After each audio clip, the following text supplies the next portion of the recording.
Hello there. Welcome to another episode of Critical Wave Theory. And today we're going to be talking about some short lived bands that had an outsized impact on music, influencing genres and countless other artists despite their brief time in the spotlight. So, an honorable mention here right off the bat could go to Temple of the Dog, which is a supergroup composed of Chris Cornell and some members of Pearl Jam, and um, you know, it's a supergroup band, short-lived, influential, but probably not quite as influential as some of these other bands. So, you've got the Velvet Underground for one. They were active from 1964 to 1973 or thereabouts. They were not commercially successful during their run, but the Velvet Underground profoundly influenced punk rock, alternative, and indie rock rather than being lost in the shuffle. Brian Eno famously quipped, "The first Velvet Underground album only sold 10,000 copies, but everyone who bought it formed a band." Probably an exaggeration, but it's probably also not entirely far from the truth. Their sound was pretty avant-garde in a lot of their tracks. They played experimental rock, but they also had a raw sound, minimalistic and provocative with the lyrics. They were covering a lot of taboo subject matter, especially for the time. They really paved the way for not just controversial topics in rock, but sort of controversial topics in music in general, you could say. An argument could be made that they all but totally invented experimental rock. That wouldn't be that big of an exaggeration. Although, of course, the Beatles were also experimental as well. And I'm sure you could also say this band or that band was also experimental in the early days of rock music. But at the end of the day, you still have to say that the Velvet Underground were definitely one of the most influential experimental rock bands. So you had people like David Bowie be influenced by them, Sonic Youth, The Strokes, Joy Division, and again, they weren't the most popular band either. So for a band like that to be so influential, it's notable. And speaking of Joy Division, they're number two on this list.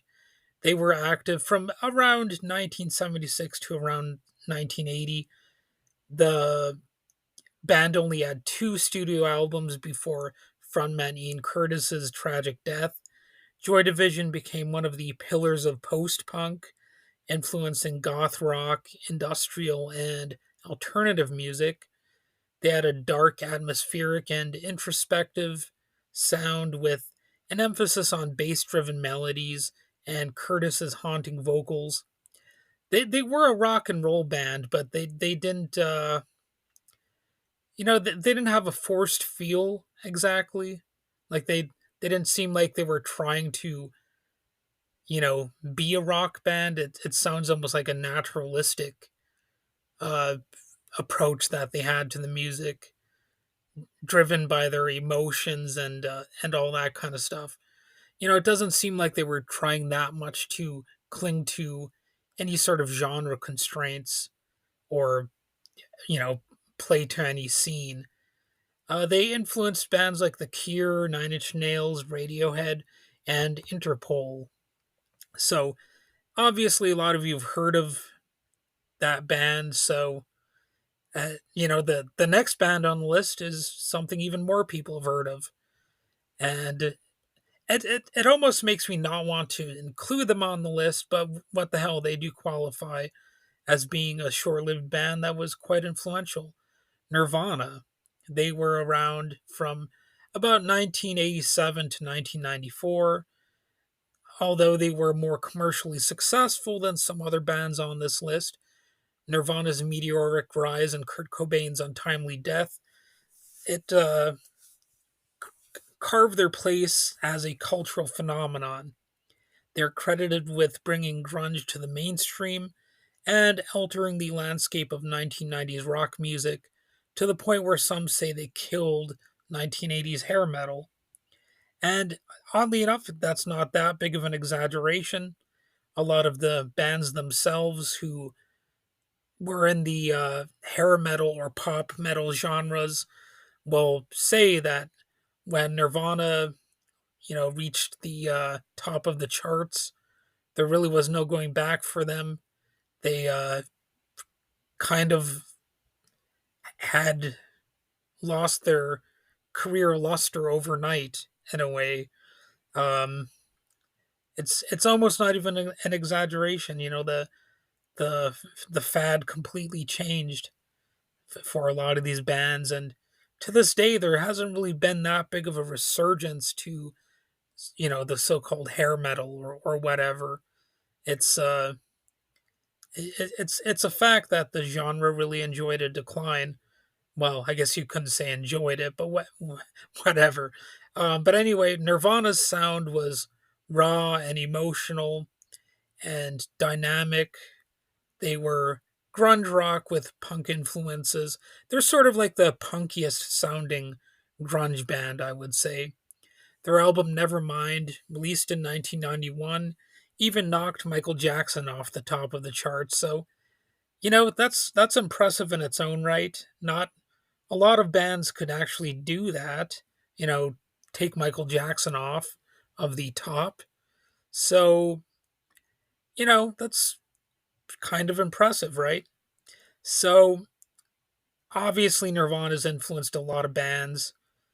Uh, Foo Fighters was formed by Dave Grohl after Nirvana.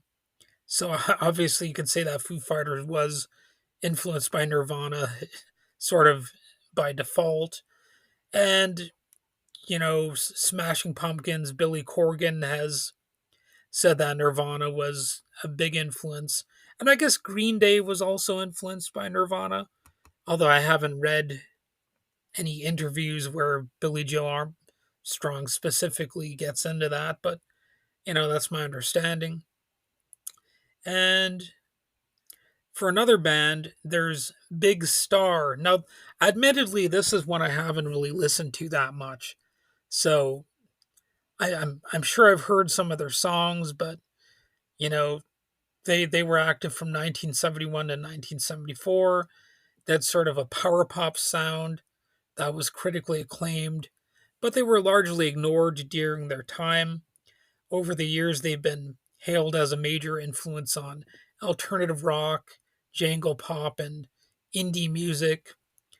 They were melodic, they had chiming guitars and bittersweet lyrics.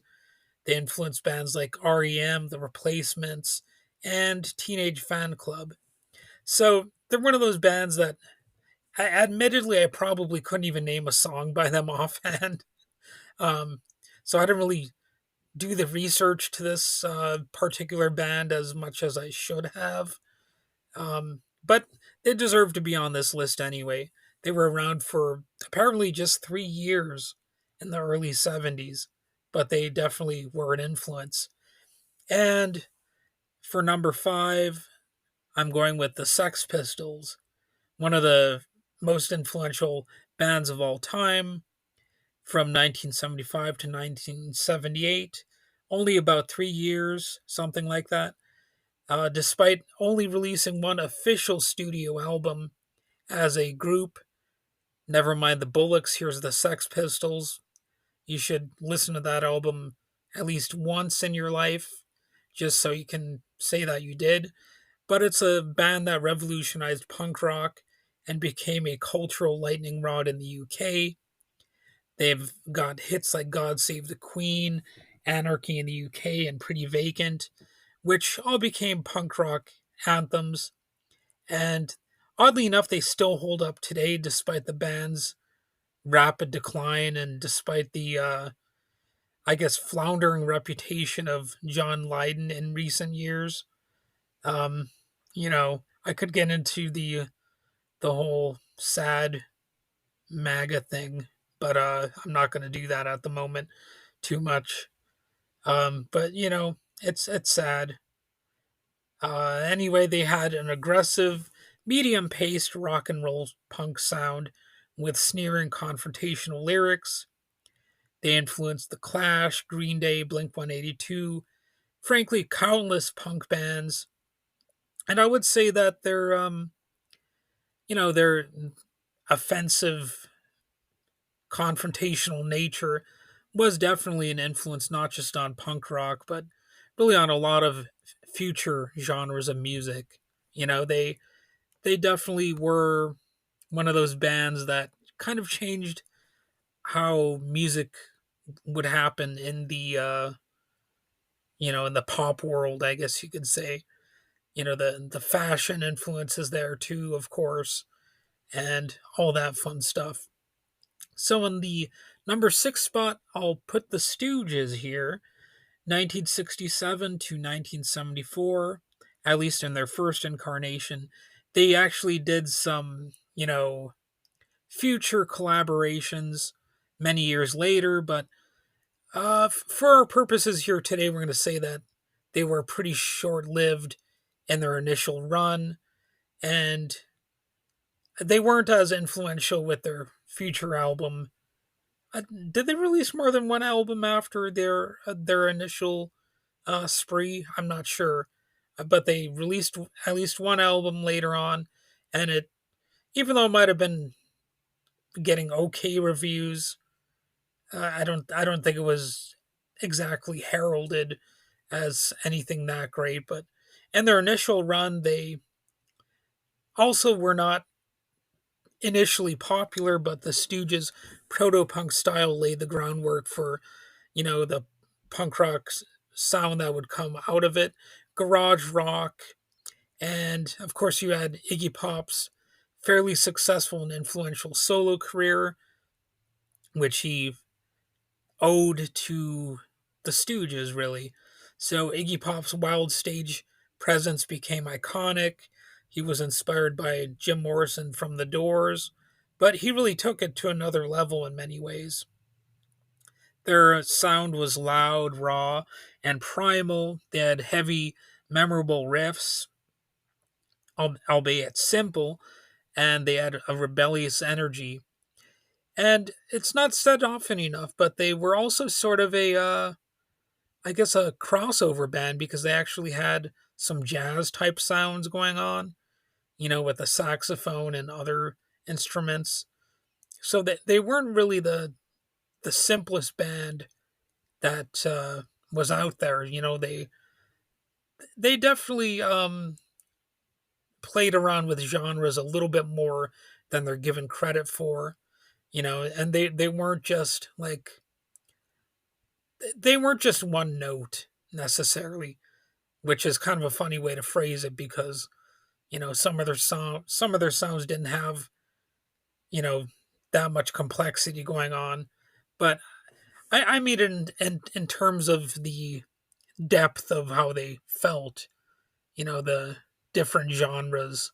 They drew from a lot of different areas. I'll just put it that way, and they influenced bands like the Ramones, Nirvana, and Sonic Youth. I know back when I was a kid, I emailed Joey Ramone.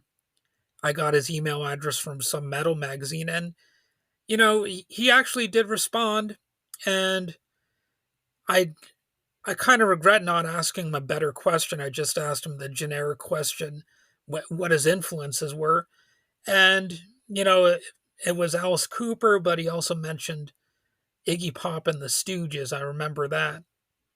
So really, in terms of influence, they might not be as influential as the Beatles, but I mean, just think of those bands. You got the Ramones, Nirvana, Sonic Youth. Just those three bands, that's already a huge influence. But of course, there were so many more. If you go to the Wikipedia page, they'll probably list a bunch of bands that they influenced, but it really doesn't cover the full number of people. You could say that. Well, I mean, just look at it this way: that the band Iggy and the Stooges were around basically at the same time that Jimi Hendrix was around. So, I mean, that's a long time to convey influence to the world. You know what I mean? They were around since then, and people are still listening to them today.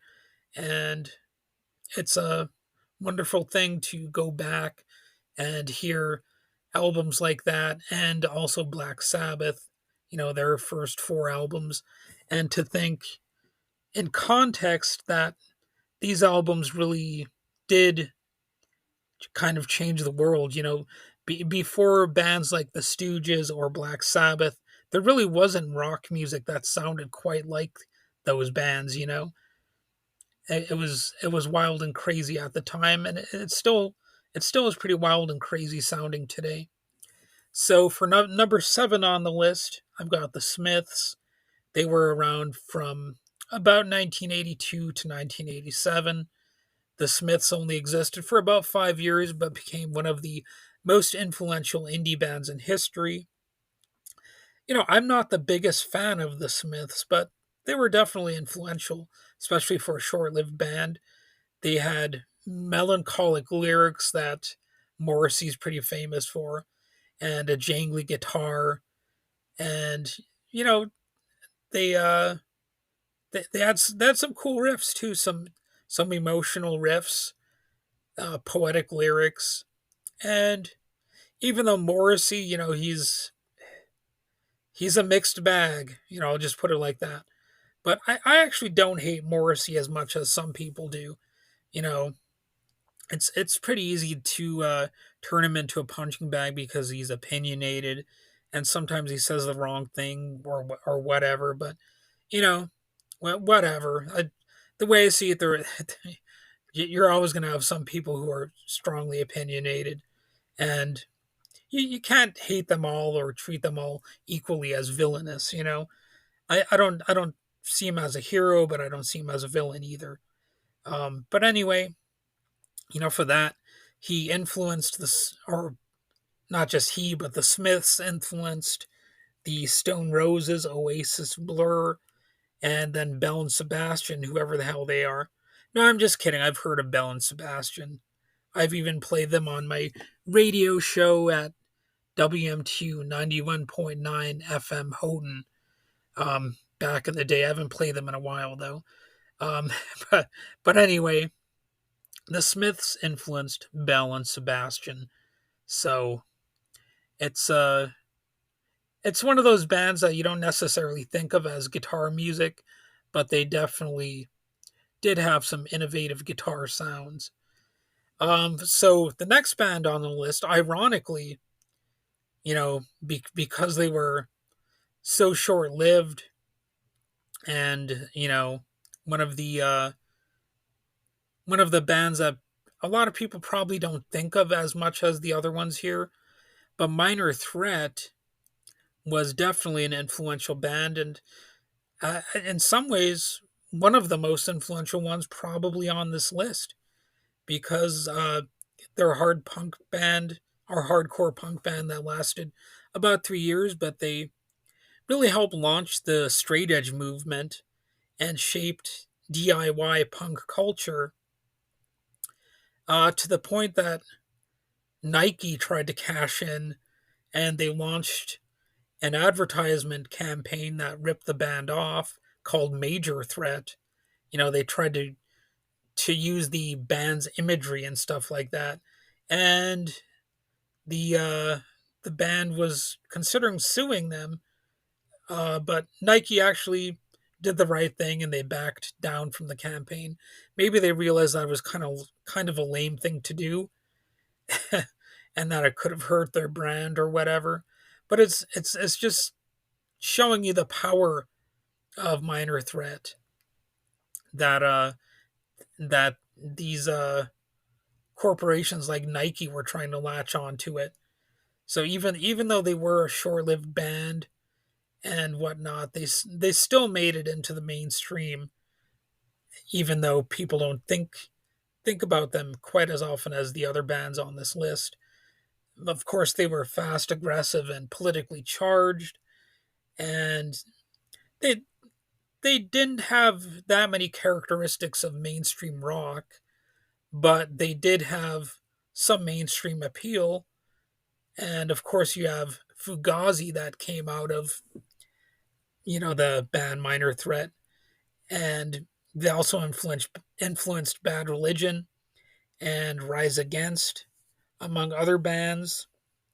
And it was a cool thing that they were focused on the the ethical questions of punk rock, because that there isn't enough of that in music sometimes. It's like all about just writing a dumb song a lot of the time. But it's not always about that. I shouldn't have said it's all about that, but for some people it is. They just write a song and they're happy with whatever they come up with. But some bands, they really actually put an effort into getting a message out there, and maybe it's a political statement or something along those lines. But that's something that art is supposed to do. You're supposed to sometimes convey ideas and not just emotions all the time. Sometimes you got to put some thoughts into things too. And I think that a lot of modern music is kind of forgetting about that whole angle of things and just kind of dumbing things down a little bit too much. Don't get me wrong, there's nothing wrong with a little bit of dumbness in music, but sometimes, you do want to hear some intelligent message going on, or, you know, some rebellious thought that is actually thought provoking. Moving on, the Birds in our number 9 spot. They were around from 1964 to 1973. They lasted nearly a decade, so they're kind of one of the longest running bands on this list. Uh, but their early period was especially impactful, and it's said that they were absorbed into the vocabulary of rock. They popularized folk rock and laid the groundwork for country rock, so they were definitely influential. I like their lush harmonies, the jangly 12-string guitars, and the whole jangly thing is it's a sound that I kind of like, But they influenced Tom Petty, REM, and yes, the Eagles. Some people don't like the Eagles, but I'm mentioning them here. They're, in my opinion, they're not the greatest American band, but they're also one of the most ridiculously overlooked bands still. So I could see why somebody would want to say they're the greatest, just because they're sort of the underdogs. They're a little bit forgotten about, but it's weird to say that too, because it's not like nobody knows about the Birds or whatever. I'm not saying that, but I think they're one of those bands that people kind of forget about. Um, so the last band, number 10, the MC5, they were active from about 1964 to 1972, politically charged and aggressive. They inspired the punk rock movement, blending rock energy with revolutionary topics.